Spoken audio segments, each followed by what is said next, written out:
মাকড়সার জাল তো আমরা সবাই দেখেছি, কিন্তু এটা কখনো মনে হয়েছে যে কোনো একটা ধরনের মাকড়সার জালে অন্য ধরনের মাকড়সা বাসা বাঁধতে পারে কিনা? কিংবা ধরুন একটা মাকড়সা জাল বানালো, তারপর সে তার কাজ মিটিয়ে চলে গেল, অন্য একটা প্রজাতির মাকড়সা এসে সেই বাসাতেই থাকলো। না, এটা কখনোই হয় না।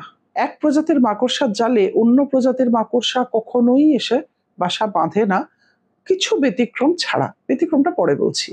এবার কেন থাকে না? প্রথমত তো একটা জালেই দুজন থাকলে তাদের শিকার ধরার একটা সমস্যা হবে।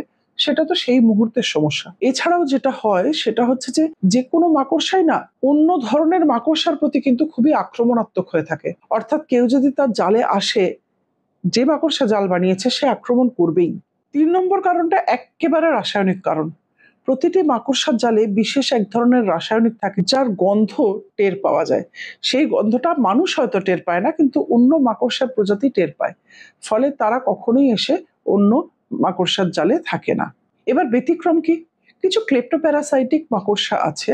যেমন ধরুন আরগাইরোডেস প্রজাতির যে মাকড়সা, তারা কিন্তু নিজেরা বাসা বানায় না। তারা কি করে, অন্য যে মাকড়সারা থাকে তাদের জালের এক সাইডে এসে চুপচাপ বসে থাকে এবং নিজেদের শিকার পছন্দ মতো পেলে তাকে ধরে নেয়।